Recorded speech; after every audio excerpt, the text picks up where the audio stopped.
All right, so we are joined by the modern day Renaissance man, Andy Summers.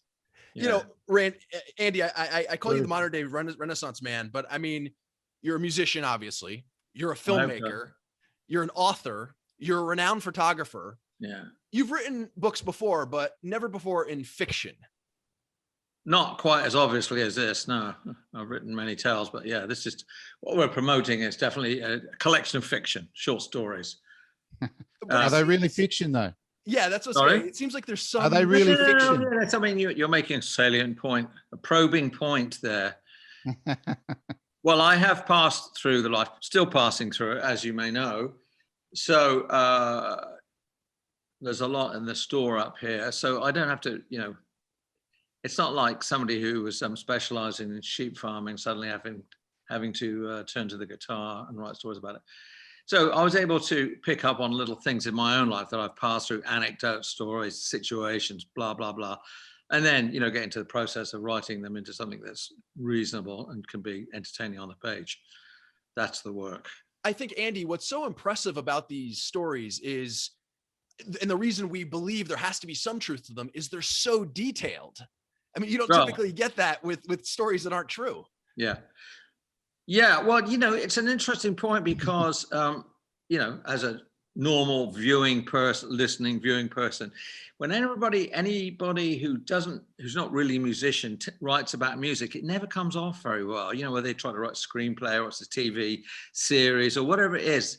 As a musician, one tends to view or listen with some skepticism. On the other hand, here I am, I seem to be able to write okay, and but I have actually had the real experience. So I think maybe these stories maybe have a touch of authenticity that some other people may not get. And you didn't have to change any of the names in some of these characters? Ooh, Proby. No, I haven't changed any names. Andy, it's what we do. And of course, really? we are talking about your book called Fretted and Moaning. It's a book of short stories. Yeah. And it's what's really clever about this is every story has some sort of twist or some sort of open-ended ending. Yes. Tell me how your thought process was. Well, I thank you for that, because these are mostly they're sort of dark comedy, you know, to, you know, broadly generalize about what they are. I'm a European, I'm a Brit, so, you know, the Brits are, you know, notorious for the sense of irony.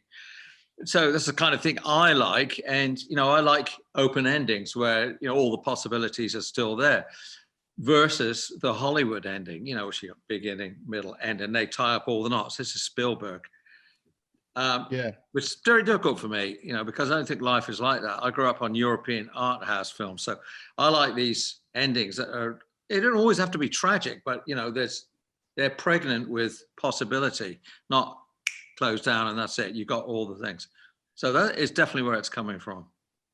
They do definitely leave you hanging sometimes, these stories.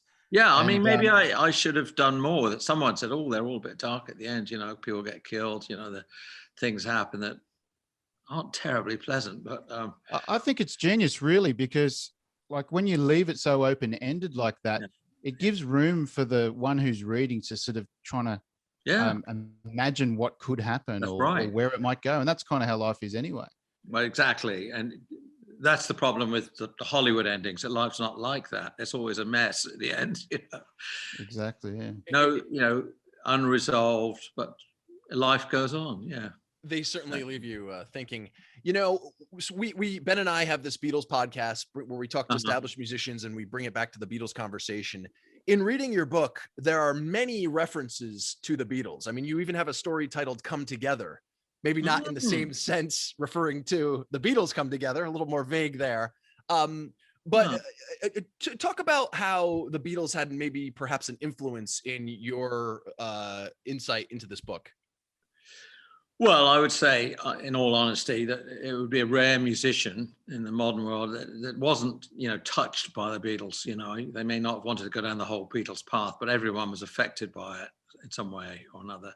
I mean, it was a kind of a magical time when the Beatles emerged with the talent, and, you know, they met the right producer, and things were very open at that particular point in time in the 60s where, you know, they were able to do this. Also, they were gifted songwriters. There's no question. It was one of the great songwriting partnerships, and it all came together. And it was very powerful. I think it certainly changed the course of pop music. I was in London at the time. Suddenly, everybody wanted to be sort of like the Beatles. Not everybody, but because then you, on the other hand, you have the Stones, who were the sort of opposite of the Beatles. But the idea of writing your own songs definitely took hold at that point, and everybody was very influenced by that. So, yeah. So when you first got Sgt. Pepper's, and Magical Mystery Tour, and heard songs like Strawberry Fields Forever, I mean, what was that like back then, hearing music like that, you know, hadn't really, like, I even right now, I can't even imagine a song that sounds like Strawberry Fields Forever, even now. Well, there was a few they did, yeah, because I personally like the sort of more psychedelic ones, you know, like Tomorrow Never Knows, Benefit of Mr. Kite, those kind of things. I like Revolver very much. But I'll just tell you a little story because this will amuse you, and it's very much to do with the Beatles. Back at that period, I was in a group called Zoot Money's Big Roll Band. It was the first band I was ever in. I started it with a mate, Zoot Money, from my hometown in England. Anyway, we were recording for EMI at Pi Studios in London. So, well, how much can one say here publicly? Andy, say it all. It's all out in the open now. No one gives spill your guts, mate. Monkeys anymore. Anyway, yeah, spill your guts. They got spilled a long time. That's why I'm the hollow man. We had a session booked at like 2 p.m. at Pi Studios. Zoot and I were out on acid all night long. It was like a major acid trip, you know, the whole Shamir, as one did in those days. Recovered. Turned up at the studio about an hour late. The rest of the band were hanging around waiting for us to turn up and get it all going. So we turned up in the studio, and somewhere, you know, it was all a bit of a shambles because we weren't really that together, you know. And this guy said, we stopped, and the guy, one of the locals in the studio said, hey, come here, I want to play you something. I want to play you something that you never heard. No one's heard it. And he took us down the corridor. He says, come here, listen to this. And he walked us into the studio. He said, they were in here a couple of days ago. Listen to this. He switched on the tape recorder, and it was She's Leaving Home. And it was the Beatles. No one had heard it. It was the first time we were like, oh my God, you know. Wow. So it was a special little moment, and we were in the middle of recording some sort of pretty outside piece of R&B music. It was kind of weird after hearing She's Leaving Home to go back and, ooh, can you carry on after that? Yeah. So She's Leaving Home is almost sort of old school, sort of harking back into the past. McCartney sort of, you know, drawing. Yeah, it was a little bit, but it was so perfectly and so sweetly done, and you know, told a great story. It made Brian Wilson cry. Yeah, more like Brian Wilson in a way. And of course, both of those bands influenced each other. You know, I think they were sort of in competition, one listening to the other, and then Brian Wilson trying to up the ante with what's the great one? Pet Sounds. Yeah, Pet Sounds. Yeah. Smile. Yeah. Yeah. Well, yeah, I know them all. Yeah, no, he was a genius in his own way too. You mentioned in your book, you talked about George Martin. At what point in your career did you develop a relationship with him? Well, I can tell you another rather funny story because it does relate to the Beatles. And I put this in my book, One Train Later, pretty amusing. Police, and I don't know whether it was Synchronicity or Ghost in the Machine. We were in the studio in the Caribbean, as one is, you know, of course, back in those days, at Air Studios. We were recording, and things were getting kind of tense, almost to the point of breakup in the studio while we were playing, and it was getting like really tough. And we all said, well, we need a producer. George Martin happened to be on the island, across the little valley in his house, it's called Alderson House, from the studio. I said, well, let's go and get George Martin. You know, we had enough might and profile at that point to probably get him to come and produce us. I got the job of going over to Sir George's house.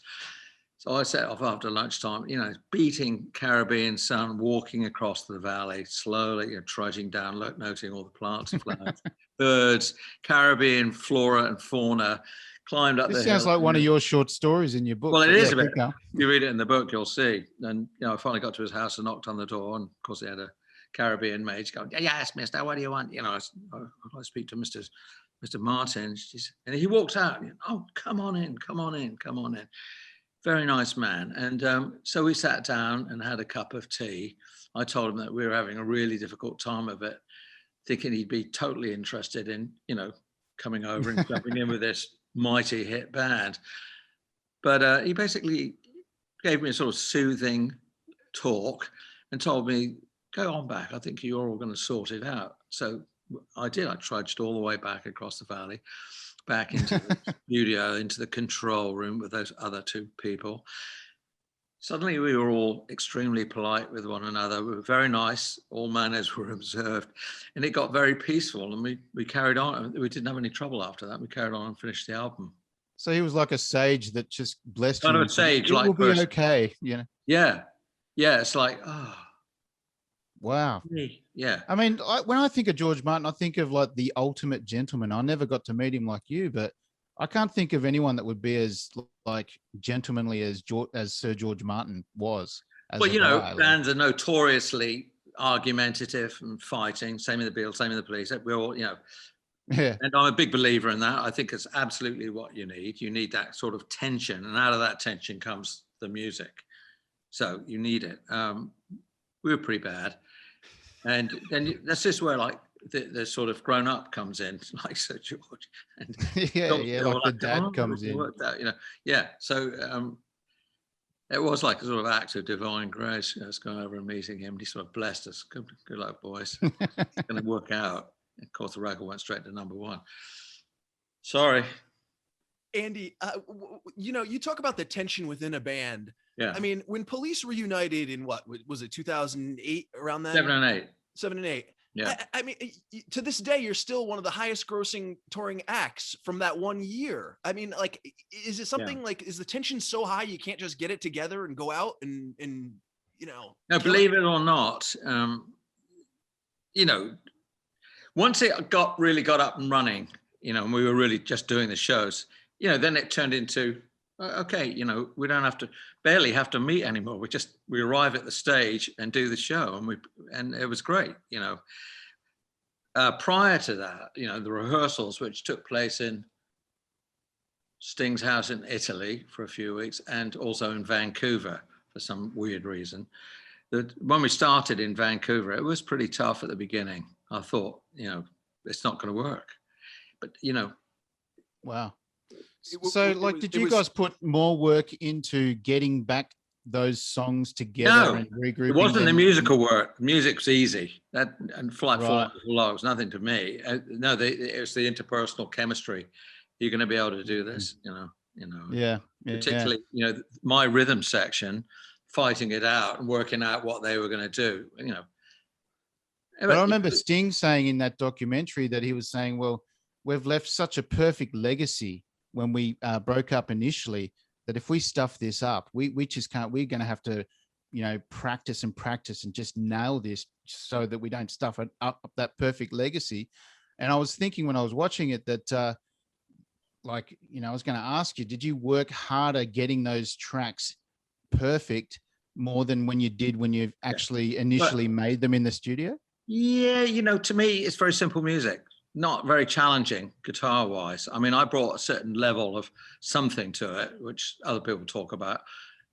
Not difficult for me. You know, none of us have stopped playing. I've been playing jazz for all the years in between. Much more difficult, much more, you know, chopsy, difficult, you know, flying music.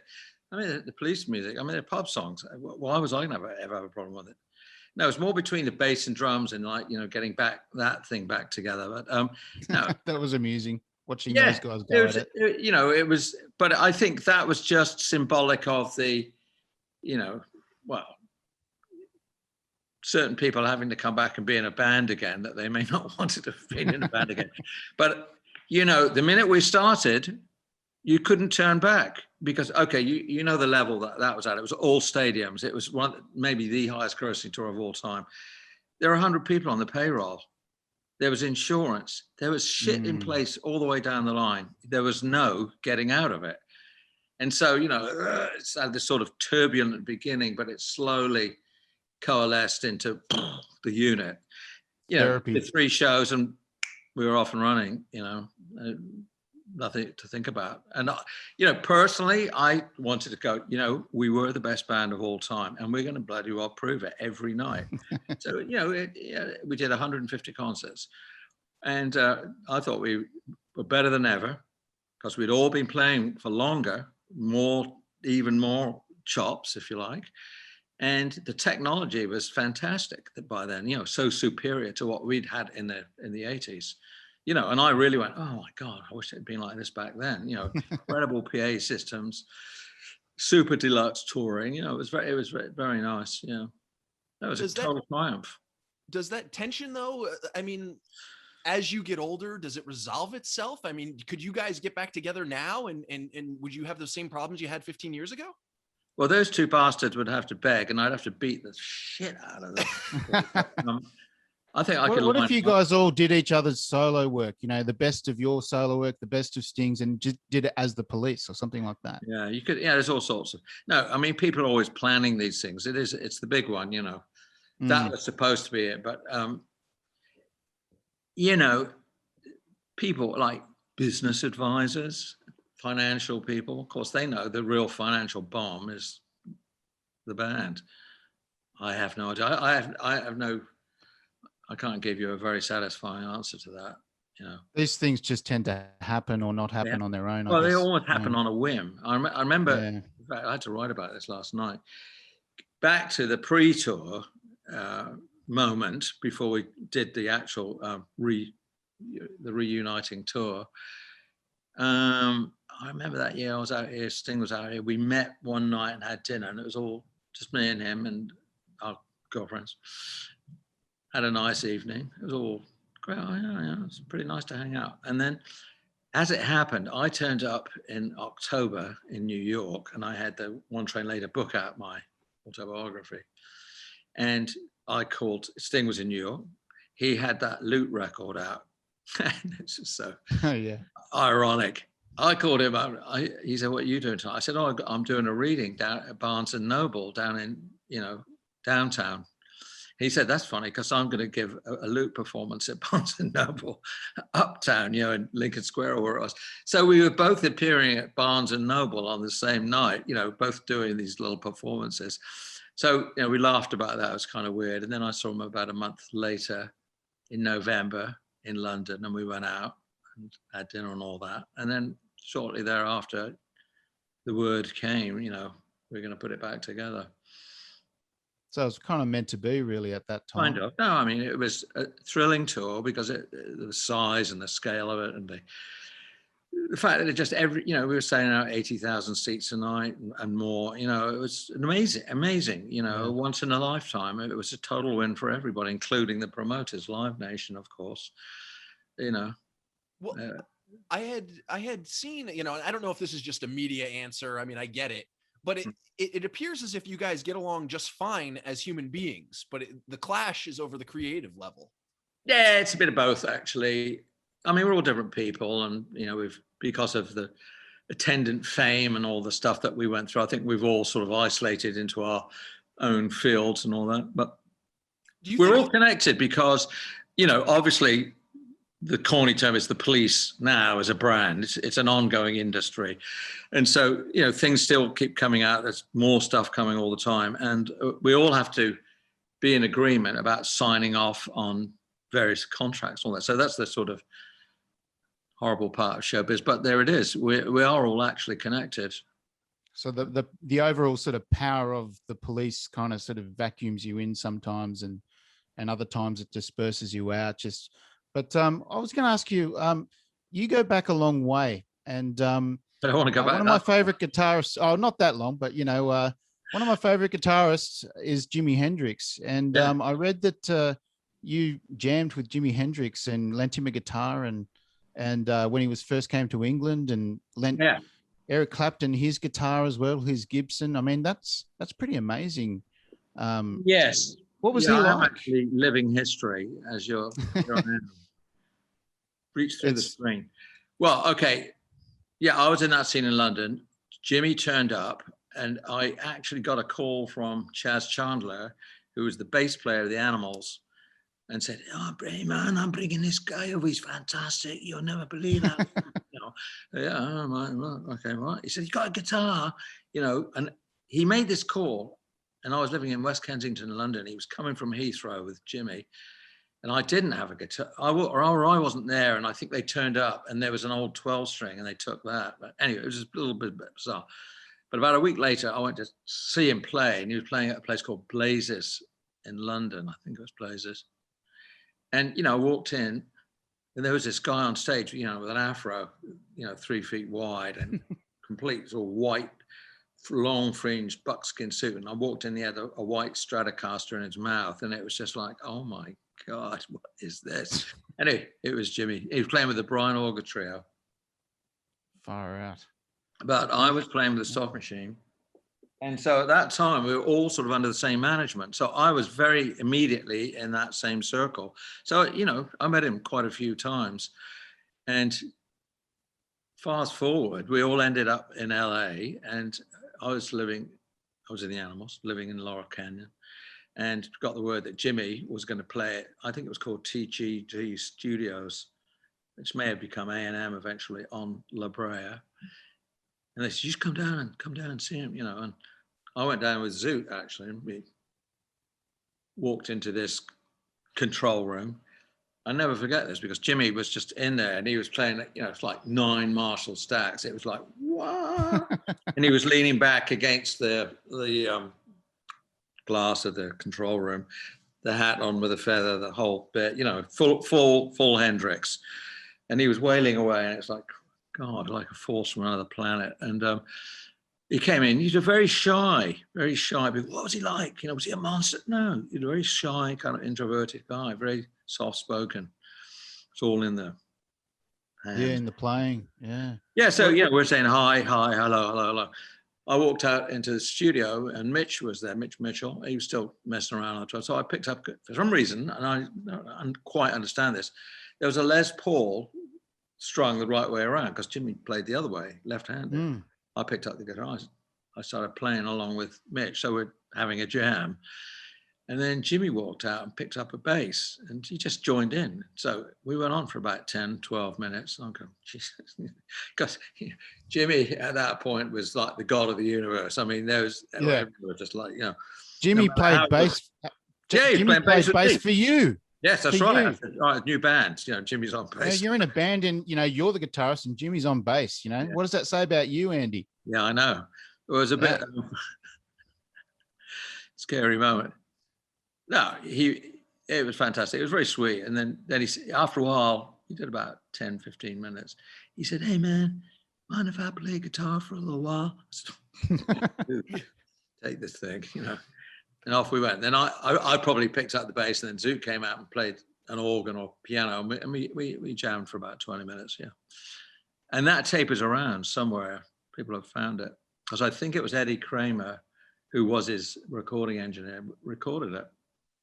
Yeah. So that's online somewhere, somewhere. Yeah, somebody. It did come out somewhere years later, in the mists of time, sort of thing. Wow, that's cool. So, but yeah, he was highly influential, but I didn't personally want to be a Hendrix clone, because everybody was doing it, and that wasn't my thing. I liked other things. Yeah, you do a lot of sort of jazz and a lot of sort of delay. Was that because you guys were a 3-piece and you had to sort of fill that space out? Okay, two replies to that. No, my influences were jazz. I grew up, with Wes Montgomery, Kenny Burrell. I started, like anyone does, like learning a few chords. But I got into jazz pretty quickly. By the time I was about 15, because I found it more interesting harmonically. Simple 3-chord pop wasn't really my thing. I was more interested in it as a musician, to get into more complex harmony and that. So I developed a different style. So I was into Kenny Burrell, Wes Montgomery, Jimmy Rainey, people like that. Great American jazz guitar players. And that's what I tried to do. So I had pretty good chops. I could play all of West Coast blues by the time I was about 15, 16, the whole solo. Yeah, hours, thousands of hours listening to these things. This is how you learn to play on a long player. Yeah. I saw a video of you playing like crazy ass blues, and like you were totally ripping the blues. Oh yeah. And it was so starkly different from some of the other work you've done, particularly with the Police. And what's it like the way you frame yourself in a group like that, coming from someone that can do it all with blues and all of that? Was it a conscious decision to say, okay, I want to create a bit of space here and just do more sort of texture-esque type stuff? Or yeah, well, it sort of came about organically. We weren't getting any gigs because nobody liked us at the beginning. It was hardcore punk in London. It was like religious fervor. If you weren't that, you weren't going to get a gig. I mean, so many people went out, their careers were finished because they weren't punk. We were kind of fake punk, but we still weren't getting the gigs. So we got a lot of rehearsal time. So we used to rehearse in those very early days in these dank black basements. Everywhere was painted black and had like horrible graffiti. And that's where the Police sound was born. So we rehearsed a lot. And as we played, instead of being just punk, and Sting, I think, started with his ear, very good ear, started to pick up on the things that I could do. And we sort of crept towards one another. And he slowly started to bring out these secret songs he had that he hadn't shown anybody. And suddenly we were finding another sound, and I got an Echoplex, and I started to get these reverbs and delays. There wasn't much gear around at the time. We weren't in the golden age of guitar pedals. So I started to get some things, and sort of somewhat consciously realizing that, okay, if we're going to do shows that are an hour and a half or 2 hours, I got to spice up the guitar sound, so it's not just one crunchy sound the whole time. The whole thing. Yeah, and I started to open up and get into these space jams, and Sting had the complete talent and ability to improvise vocally over these spacey chords and all that. And so we just sort of crept into this thing, and then that's sort of developed from there. The sort of the sound and the playing of the three of us, the way we played instrumentally together, Sting's voice over the top of it, and his ability, to structure a pop song. It was a very. But you, with those sounds that you were working with back then, very innovative stuff back then. I mean, and you talk about clones of Hendrix. Were there clones of you? When you were doing that type of thing? No, the guitar sound in particular completely was absorbed into the lexicon of guitar rock. It was a kind of a breakthrough because I was pushing for it to do something with it. And I think it was aided by the fact that the songs were really good, and we were a cute bunch of lads at that point 200 years ago.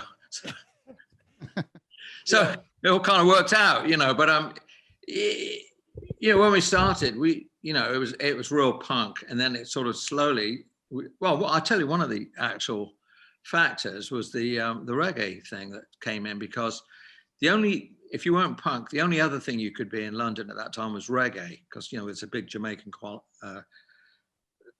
population in London, and so there was a lot of reggae around. And Bob Marley, of course, was super popular and wonderful, great songwriter. And so Sting found that as a kind of a convenient thing, because as he's singing and improvising vocals, he didn't have to be hammering on the bass like this. He could, play these kind of loping bass lines, and Stuart started to find this mid-tempo reggae thing. And that helped us develop a style, but we were not a white reggae band. We used elements of reggae to make our own music. That's a very important distinction. Yeah, the reggae is very different, but you can still hear it in there. But you guys a little bit, more from the rhythm, doing the reggae thing a little bit helped us somewhat in being able to work in London, so yeah. Andy, listening to you talk to us, we could clearly see where the detail comes in your short stories, and you've told us 4 or 5 stories that are absolutely fascinating that we will never forget. I can't imagine. They sound like your stories.